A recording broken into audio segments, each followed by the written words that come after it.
Good day everyone. My name is Israel L. De La Peña. I am from grade 11 aspiration from the senior high school department. For today, I will be reporting the different types of fake news.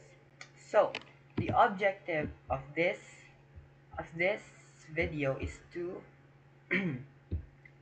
explain the different types of fake news through definitions and examples. So I will be providing definition of each type of fake news and then sorry, and then provide an example for each. Next, to analyze posts using media and information literacy skills to determine why they are classified as fake news. And lastly, to promote responsible information sharing through fact checking and source verification.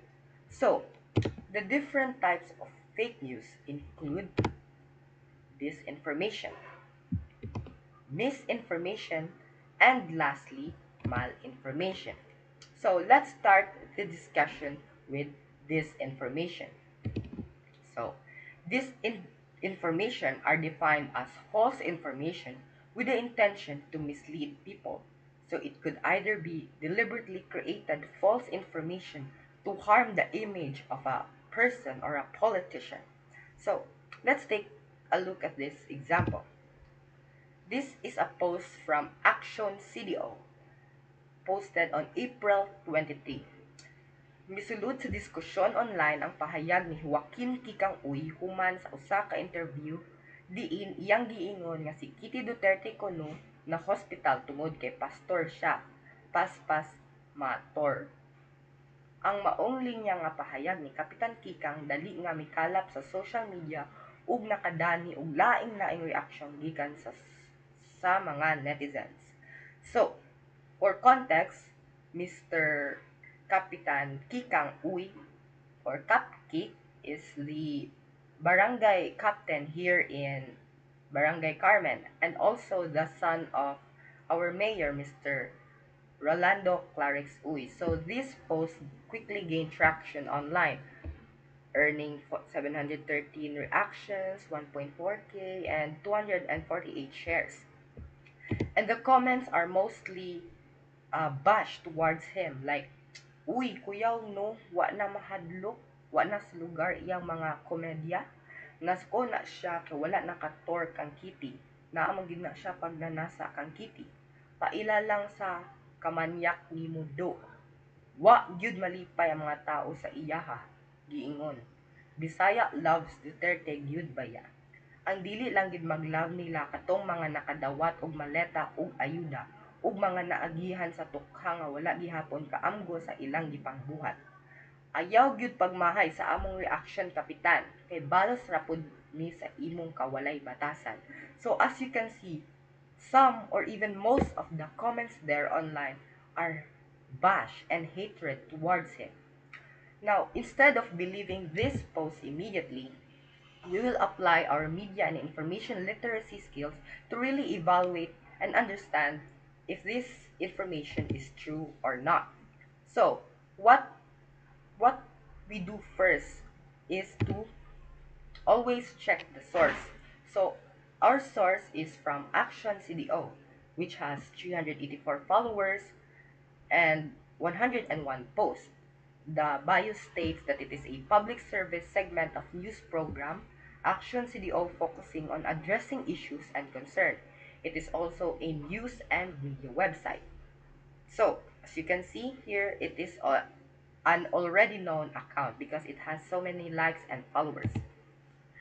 So, to start our analysis, we will try to find first the information that are true. So the information that are true in that specific post was that Kitty Duterte was sick. So this is posted from News 5 on April 11th. It's the caption says happy birthday and get well soon, Kitty. That is from a politician, I guess. And as what was discussed by the reporters from our section, that mainstream media like News 5 is somewhat reliable. So therefore, this post of Miss Kitty is true that she was sick.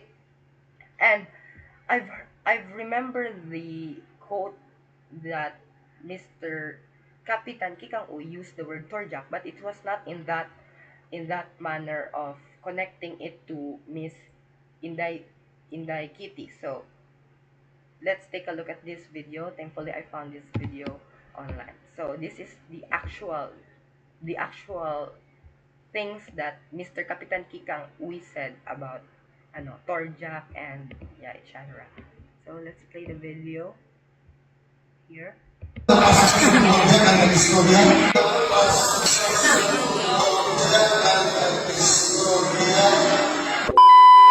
Usa sa way pagduha di giday malimot ngayong daghan kay bata dinhi. Ang katawhan dinhi paspas mo to sa tiyaw na. Isa may paspas mo to sa ang mga kababaihan o ang mga kalalakihan. Kanawa na, dalahin pa ko. Hindi yun ang nag-istorya. Inoon, sa atong Panginoon, hindi nato na ikalimon, no? Hindi nato na ikalimon. Okay, so as you can see from the video, he made no mention of Miss Kitty Duterte there. So from that, we can conclude that that information was just fabricated. But to really fully conclude that that was disinformation, we will try to search the code. So I've done research on the code. I've tried to search it on Facebook and on Google, and it has no it give no it did not match any document, and it is nowhere to be found. So therefore, we can conclude that that specific information was disinformation because it was just deliberately created. The quote was deliberately created to harm the image of Kapitan Kikang Uy. And then that conclusion we made, the analysis we made was further supported by the barangay itself. So Barangay Carmen posted, "Fake news alert. Carmenanians be aware. False entity. The Actions DO was an unverified or fake page. Issues spreading misleading content about Barangay Captain." So, as you can see, it was flagged by the Barangay Carmen itself. So, it has 38K followers, and that is surely the legit Facebook account of the Barangay Carmen because yeah, many people follow it, and from what I've stalked on the post there, it is just for information dissemination of the happenings in Barangay Carmen. So therefore we can conclude that that was disinformation because number one, again, it was deliberately created.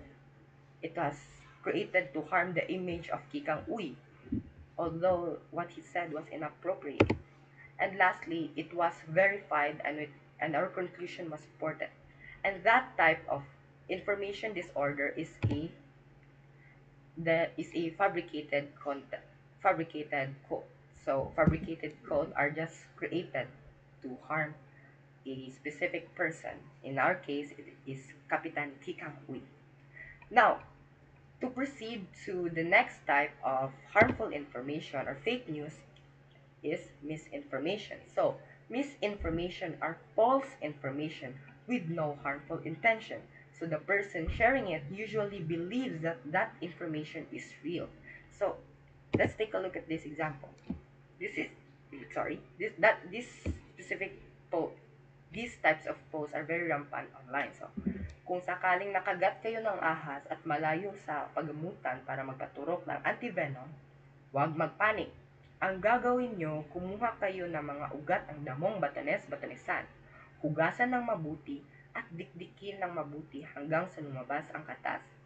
At pagkatapos pigain ang dinikdik niyong ugat at ipainom sa taong nakagat ng ahas ang katas nito. Try nyo.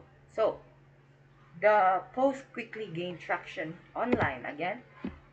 So the comments are mainly, okay po, maraming salamat, or thank you for this information. And yeah, it gained traction online. It has 2.6k likes, 192 shares, and 753 shares and 192 comments. So there are many people asking what specific plant is it, like anong dahon yan. Gusto ko sana malaman kung paano gamitin ang halaman ito sa paggamot ng kagat ng ahas. Salamat sa info. And others found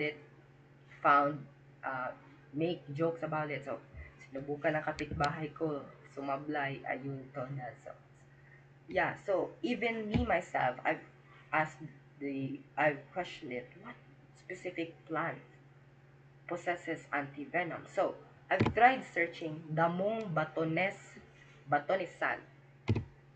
and Google just gave me a general answer on what is Batonesan and not the specific plant. So as you can see, ang damong batonesan ay isang uri ng halamang gamot na kilala sa kakayahan nitong makatulong sa paglunas ng iba't ibang karamdaman.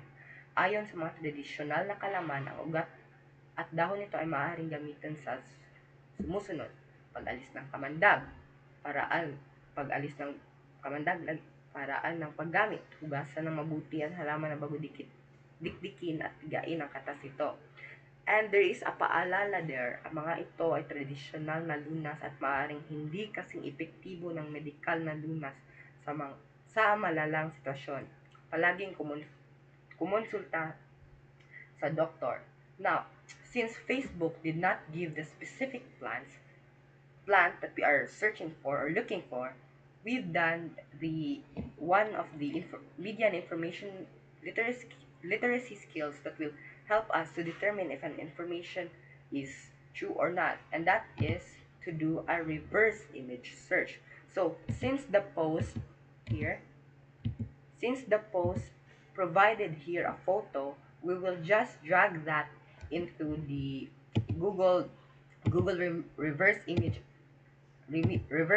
app. So here we drag it, we upload the file, and then Google gave an answer. So the image shows a hand holding a plant identified by commenters as Hyptis capitata, commonly known as cottonwood or knobwood in the Philippines. Knobweed in the Philippines. So instead of again believing it immediately, being contented of what Google gave us, we do not do that.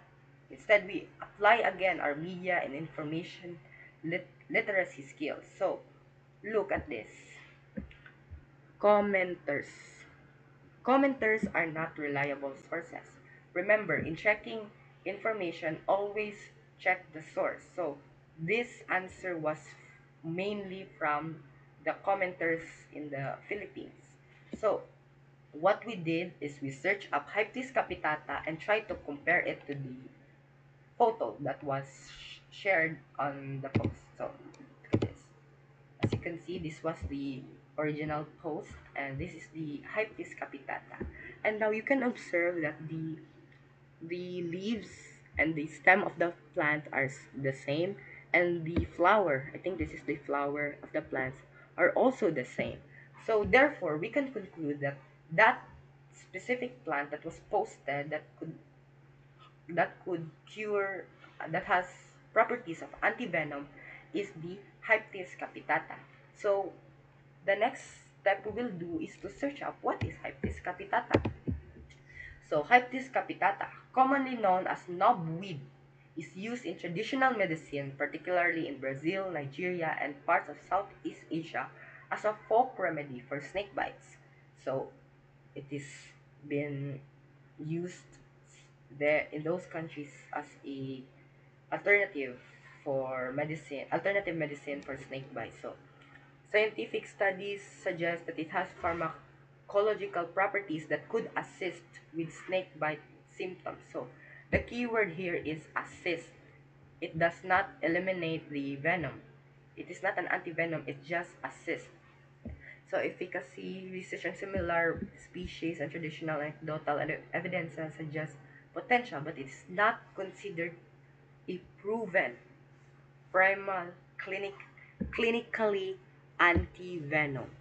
So it is not proven to be as an anti-venom. So Google provided also a safety note. So Hyptis capitata is not is not a substitute for modern antivenom serum therapy. It should not be again relied upon as the sole treatment for serious venomous snakebite. So, from that, we can say that the Hyptis capitata is not an antivenom. So, we've done our research again on the specific plants that contain antivenom, specifically here in the Philippines. So, several plants in the Philippines have still potential, antivenom properties against common snake bites, particularly for the Philippine cobra. So, we have Macahiya or the Mimosa pudica, Malunggay or the Moringa oleifera, Hagonoy, and other potential plants. So as you can see here, there is no mention of the Hyptis capitata. So it is only as a it is only used is as a anti-inflammatory and antiseptic for snake bite. So it does not remove snake bite. It is just for antiseptic properties. So, therefore, we can conclude that that was misinformation because number one, it has no scientific proof that Hyptis capitata work as an antivenom. It is helpful, but it is not an antivenom. Snake bite need hospital treatment and antivenom. That is true. Delaying proper medical care if people rely on the plant instead is harmful or it is dangerous. It could be dangerous. Some people may even die from that. And the post gives unverified medical advice without evidence or source. Okay, we will still acknowledge the good things that the post mentioned, like wag magpanic. Wag magpanic is actually correct, but the plant cure claim is still not supported as we've done our research on the previous slide. So that type of misinformation or disinformation disorder is misleading information because again, it has no scientific proof that it was effective as an anti-venom. Okay, now let us proceed to the last type of harmful information, and that is malinformation. So, malinformation are true information that is shared to harm someone. Your private message, private photos, private conversation. If that was shared without your consent and without your authority and it aims to harm you or to harm someone, that is a type of harmful information, which is malinformation. So let us take this as an example. So remember this where Gab Gomez posted screenshots of private conversations between him and Bianca Manalo. So you didn't reply on Telegram. Meron ka na naman na pinapick up na ibang girl, no? Kaya mo pumunta that early, 7 a.m., brought back my dogs and blah blah blah. He's not here, he's in Venezuela. So actually, Mr. Rob Gomez explained the full story. So this explains that my phone is still not in my possession. So Rob Gomez claims no access to phone amid leak convo with Herlene Budol, Bianca Manalo. So I've done my research on that. Mr. Rob Gomez tells the viewers that his phone was borrowed by someone and has not been returned ever since. And the one who borrowed or took the phone screenshotted the private conversation and cut the most important lines just to share it online to harm the image of Mr. Rob Gomez, Miss Herlene Budol, and Miss Bianca Manalo. So, of course, Miss Herlene Budol was hurt by those posts. So, bakit ako nakaladkad? Showbiz nga talaga. Pag dedicated ka sa trabaho, gagawan ka ng issue. So, as you can see, if it was true conversation that was shared to harm or to damage someone's reputation, in this case, Miss Herlene Budol, that is malinformation.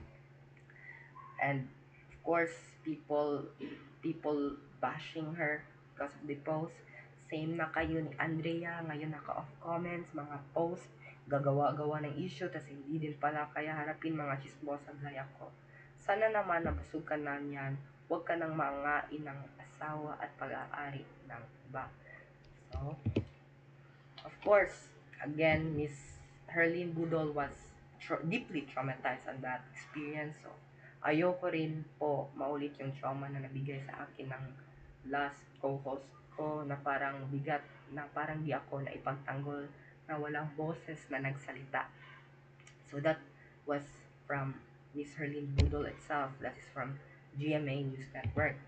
Of course, Miss Bianca also gave her comments. So she gave her comments and explained her side. So let me clear all the false rumors circulating on the internet. Rob Gomez and I are friends and co-workers. He was going to bring Christmas gifts and I wanted to receive them early before I leave for the airport. It is upsetting that our conversations were exposed without my consent, which is a breach of privacy and the cause of so much online bashing. It is obvious that parts of our conversations were deleted to create malicious insinuations. So, as you can see, malinformation again. Because, number one, without my consent, breach of privacy, and cause of so much online bashing. So, therefore, that was malinformation. Okay. So, why is it a malinformation again? You might ask. Okay, number one, it involves real private conversations or screenshots which were allegedly genuine. Next, the information was leaked or shared without consent. As again mentioned by Miss Bianca here, that she has no she has no no the conversation were exposed without consent, which is a breach of privacy. Next, it was used to embarrass, shame, and create controversy. So was that post was really dangerous, as what Miss Herlene Budol would put it. It is traumatizing. It caused harm to the reputations of the people getting involved. Of course, it harmed the image of Miss Herlene Budol, Miss Gab, Mr. Gab, and Miss Bianca. So the focus was not truth testing, but is exposing private information publicly. So let us try to compare and differentiate the three to really summarize our understanding of the topic. So misinformation again are false information with no harmful intention, and the person sharing it doesn't know the information is false, like the Pinoy medicine example that we've dissected. Disinformation are false information with intentional deception, just like the post from Mr. Kikang Ui's uh, fabricated quote. And lastly, malinformation, which are true information with the intent to harm someone, just like the post of Mr. Gab Gomez, Miss Bianca, and Miss Herlene Hiponbudo. Now, this ends my presentation on that topic. So, today in this video, we've learned about the different types of harmful information. Again, always fact check everything that we see online, because not everything online is safe and accurate. So always think before you share, and always practice media and information literacy to evaluate information. That would be all for my presentation.